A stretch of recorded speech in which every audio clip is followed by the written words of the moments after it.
Pasti kalian pernah ya mendengar kasus bullying, baik yang sedang viral di media sosial atau bahkan di sekolah kalian sendiri.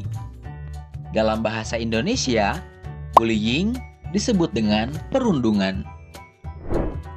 Apa itu bullying? Bullying adalah tindakan yang secara sengaja dan berulang-ulang dengan tujuan untuk merendahkan, merugikan, atau menyakiti orang lain. Pelaku dan korban bullying biasanya memiliki ketimpangan posisi, di mana pelaku yang lebih kuasa atau lebih kuat membuli korban yang lebih lemah atau tidak berdaya. Siapa saja yang rentan menjadi korban bullying? Seseorang yang terlihat paling berbeda di antara orang-orang di sekitarnya umumnya lebih rentan menjadi korban bullying. Hal ini dapat dikaitkan pada 1. Kondisi fisik.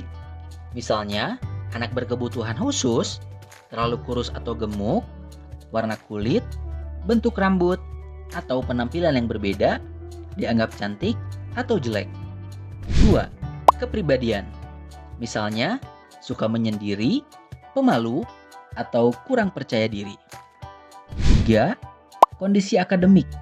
Misalnya, dianggap paling bodoh atau paling pintar. 4.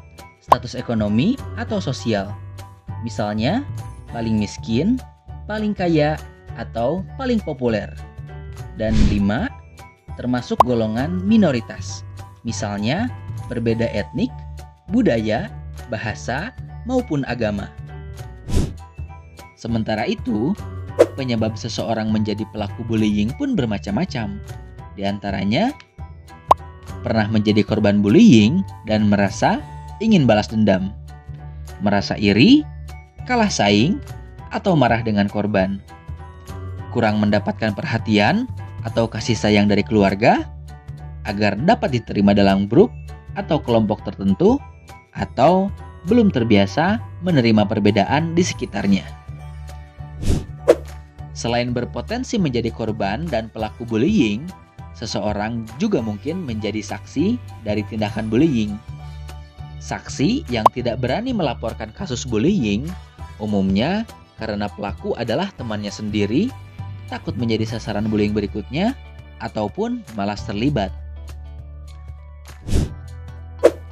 Bullying dapat terjadi di mana saja, misalnya di lingkungan rumah, sekolah, maupun di media sosial.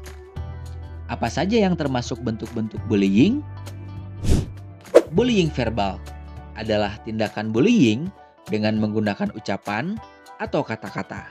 Contohnya, memanggil dengan julukan yang tidak baik, mengejek bentuk fisik atau badan korban, atau bahkan mengancam korban. Selanjutnya, bullying fisik adalah bullying yang diikuti dengan tindakan kekerasan fisik. Contohnya memukul, menendang, memalak, atau lainnya. Ada juga bullying sosial yang dilakukan di belakang korbannya. Contohnya, pelaku menyebarkan gosip atau fitnah tentang korban, hingga korban dikucilkan atau diabaikan oleh lingkungannya. Di era teknologi dan internet seperti sekarang, bullying juga dapat terjadi secara tidak langsung melalui dunia maya yang disebut dengan cyberbullying. Cyberbullying dapat terjadi melalui pesan pribadi, kolom komentar di media sosial, forum online, atau bahkan interaksi dalam game online. Komentar tersebut dapat berisi hinaan, intimidasi, maupun fitnah. Strategi untuk mengatasi cyberbullying dapat ditemukan di video berikut.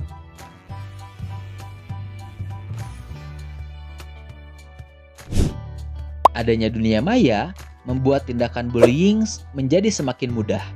Mengapa? Cyberbullying dapat terjadi sepanjang waktu selama pelaku memiliki akses internet. Pelaku juga tidak perlu repot-repot bertemu langsung dengan korban, cukup ketik atau posting melalui handphone. Pelaku cyberbullying juga tidak terbatas pada orang di sekitar korban. Netizen atau orang asing pun bisa ikut-ikutan membuli korban. Ditambah lagi, Adanya fitur anonim membuat pelaku menjadi semakin leluasa dan berani untuk melakukan bullying.